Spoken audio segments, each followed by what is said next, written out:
अब हम लोग डिस्कस करेंगे दी ओल्ड क्यूरियोसिटी शॉप के की पॉइंट्स जो कि हमारे एग्जाम पॉइंट ऑफ व्यू से बहुत ज्यादा इंपॉर्टेंट हैं और पीजीटी का एग्जाम की डेट भी आ चुकी है, इसलिए आप लोग प्रत्येक वर्ग को बड़ी मेहनत के साथ पढ़ना शुरू कर दीजिए।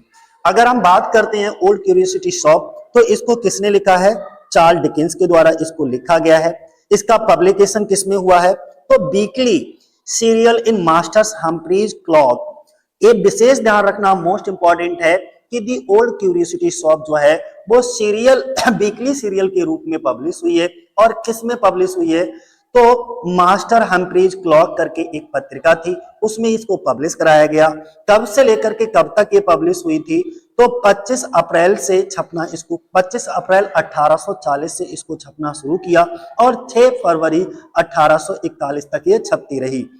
हम ये भी कह सकते हैं the old curiosity shop book के रूप में 1841 में पब्लिश हुई।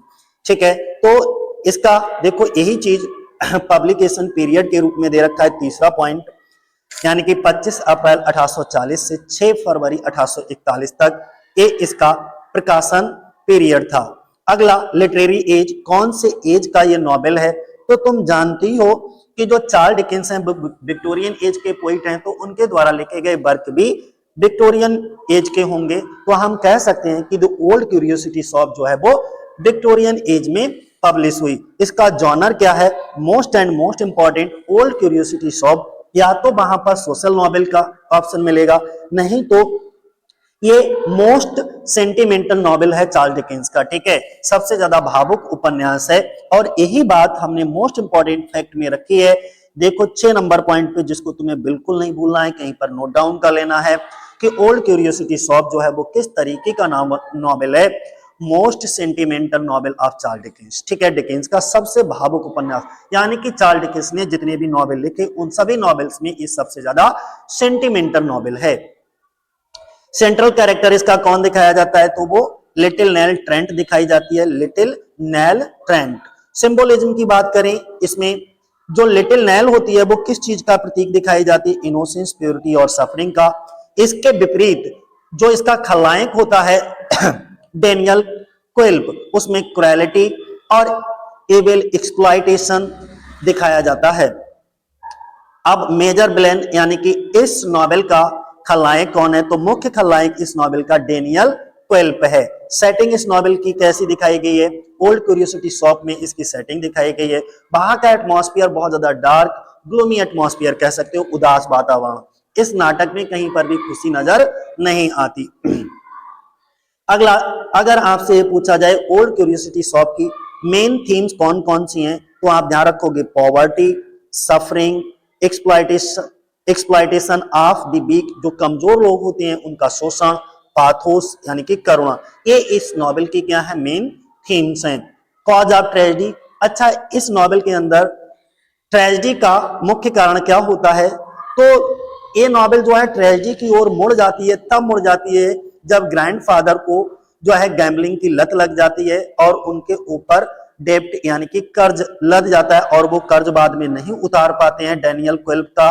तो डेनियल क्विल्प क्या करता है? इनकी शॉप को कब्जा कर लेता है और इन सबको मार करके बाहर निकाल देता है, जिसकी वजह से जो लिटिल नेल ट्रेंट होती है उसकी भी मृत्यु हो जाती है और अंत में जो दादाजी होते हैं उनकी भी मृत्यु हो जाती है। मनी लेंडर कौन होता है? हमने क्या बताया? डेनियल क्विल्प ही दिखाया जाता है मनी लेंडर। यही पैसे उधार देता है जुआ खेलने के लिए, किसको? ग्रैंडफादर को। इमोशनल क्लाइमेक्स इसका यह है कि जब ये नॉवेल का अंत होता है, अंत क्या, नॉवेल में जब लिटिल नेल की मृत्यु हो जाती है तो उस समय का जो एटमॉस्फेयर हो जाता है वो बहुत ज्यादा इमोशनल हो जाता है। यानी कि जो रीडर्स होते हैं, जो भी इस नॉवेल को पढ़ रहे होते हैं, वहां पर इस नॉवेल को पढ़ करके वो इमोशनल फील महसूस करते हैं, इमोशनल फील करते हैं। एंड इसीलिए हम कह सकते हैं कि इस नॉवेल का जो एंड है वो एक ट्रेजिक एंड होता है। क्यों ट्रेजिक एंड होता है? क्योंकि इसमें नेल की भी डेथ हो जाती है और उसके जो ग्रैंडफादर होते हैं अंत में उनकी भी डेथ हो जाती है। और इन दोनों, पहले नेल की डेथ होती है, बाद में ग्रैंडफादर की डेथ होती है। ठीक है, और इसके बाद इन दोनों की कब्र को आसपास ही दफन कर दिया जाता है, आसपास ही दफना दिया जाता है। स्पेशल फीचर अगर हम बात करें तो इसमें होमली पाथोस दिखाया जाता है, घरेलू करुणा दिखाई जाती है, आप कह सकते हो सिंपल डोमेस्टिक सॉरो होता है। अगर हम रीडर्स रिस्पॉन्स की बात करें तो famous for making readers cry, ठीक है, बहुत ज्यादा इस नॉवेल को पढ़ करके जो पाठक होते हैं यानी कि जो भी इस नॉवेल को पढ़ रहे होते हैं वो बहुत अत्यंत भावुक हो जाते हैं, बहुत ज्यादा इमोशनल हो जाते हैं। रॉयल एप्रिसिएशन, अब ये इंपॉर्टेंट 18 नंबर का पॉइंट है। जो क्वीन विक्टोरिया थी उस समय इंग्लैंड में जो राज्य करती थी, उन्होंने जब इस नॉवेल को पढ़ा तो क्वीन विक्टोरिया को भी ये नॉवेल बहुत ज्यादा पसंद आया, तो हम कह सकते हैं queen Victoria found the novel interesting. अगला एग्जाम रिपीटेशन पॉइंट है, डेथ ऑफ नेल बहुत पूछा जाता है, ठीक है, little nail symbol of innocence दिखाई जाती है। इसके बाद एक चीज और ध्यान रखना वन लाइनर के रूप में कि जो ओल्ड क्यूरियोसिटी शॉप होती है वो डिकेंस की मोस्ट सेंटिमेंटल नॉवेल है। फिर से रिपीट कर देता हूं, मोस्ट सेंटिमेंटल नॉवेल है। और ये नॉवेल किस लिए फेमस है? Tragic death of little nail, जो लिटिल नैल होती है उसका ट्रेजिक डेथ हो जाता है, इसकी वजह से ये नॉवेल बहुत ज्यादा पसंद किया गया लोगों के द्वारा। इस सेंटिमेंटल नॉवेल पर आधारित कुछ मोस्ट इंपॉर्टेंट एमसीक्यूज भी देख लो। ये टोटल एमसीक्यूज 25 होंगे, इसलिए वीडियो के अंत तक इसको जरूर देखिए। ओल्ड क्यूरियोसिटी शॉप की अगर हम बात करते हैं तो ये सबसे पहली बार पब्लिश कब हुआ जरा बता दो। पहला प्रकाशन किस रूप में हुआ था? तो वीकली सीरियल के रूप में ये पब्लिश हुआ था। किसमें हुआ था? हम्फ्रीज क्लॉक में पब्लिश हुआ था।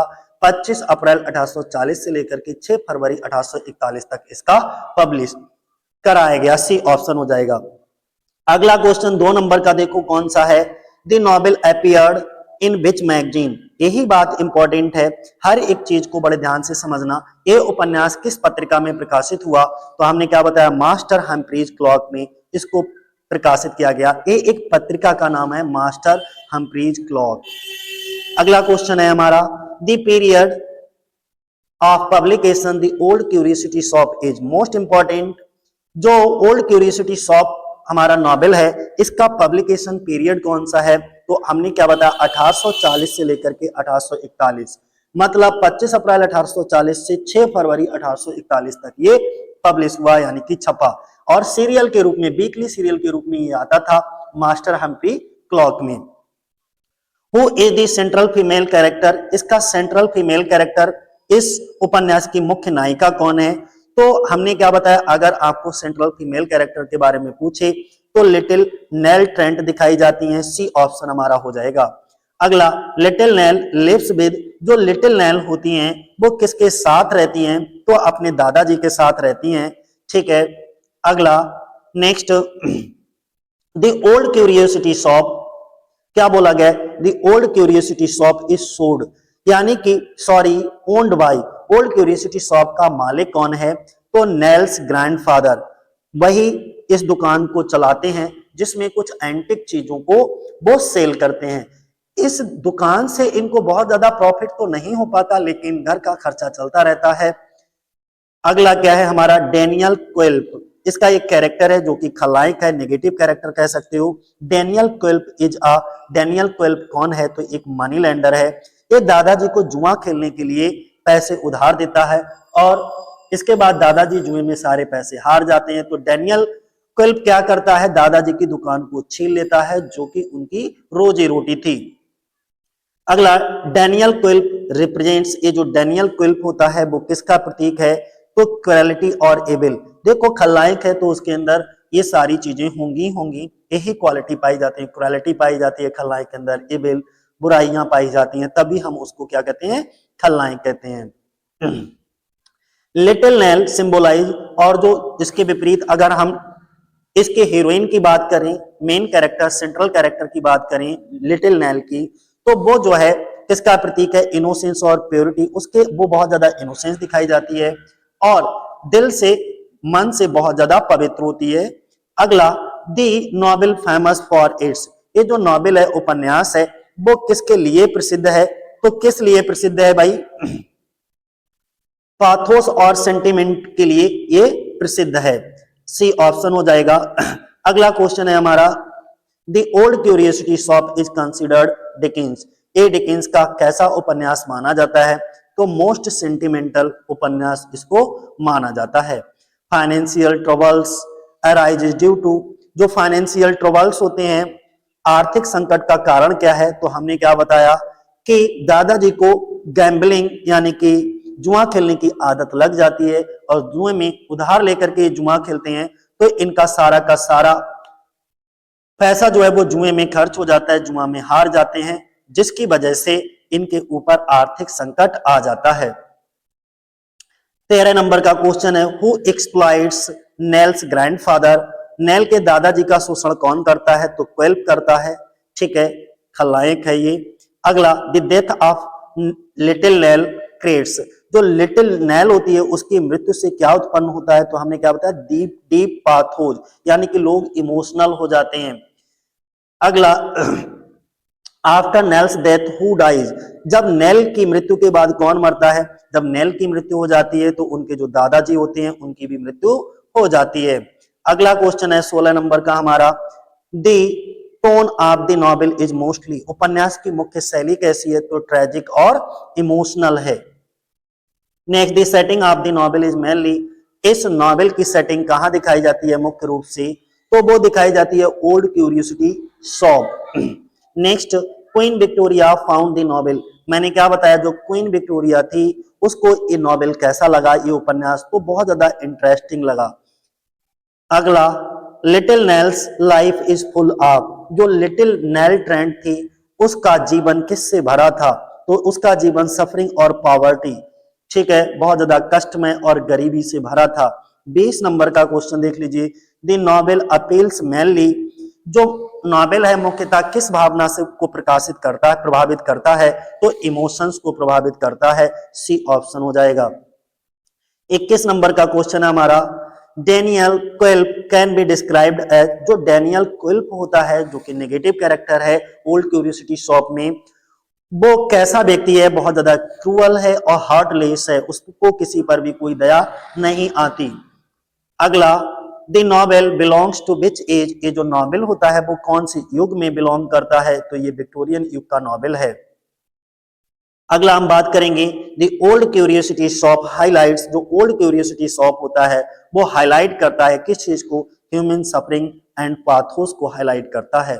24 नंबर का question, Dickens evokes sympathy mainly through, Dickens सहानुभूति किसके माध्यम से उत्पन्न करते हैं, कैरेक्टर ऑफ लिटिल नेल, ठीक है, जब इसकी डेथ हो जाती है तो जो रीडर होते हैं, इस नॉवेल को पढ़ने वाले होते हैं, वो बहुत ज्यादा भावुक हो जाते हैं और भावुक होकर के लिटिल नेल के प्रति सिंपैथी भर जाती है। और इस वीडियो का last question, the novel ends on the note of, ये जो नॉवेल है वो एंड होता है, नॉवेल का अंत किस भाव में होता है, तो ट्रेजेडी एंड सारो, क्योंकि अब ये ट्रेजेडी और सारो इसका एंड क्यों दिखाया जाता है, ट्रेजिक एंड इसलिए होता है क्योंकि नॉवेल के अंत में दादाजी और उसकी जो कह सकते हैं भतीजी, ठीक है, तो उसकी क्या हो जाती है, मृत्यु हो जाती है, पोती, भतीजी नहीं, माफ करना, पोती हुई होगी, दादाजी हैं तो, ठीक है, सी ऑप्शन हो जाएगा हमारा। आज के लिए इतना ही, जय हिंद जय भारत साथियों।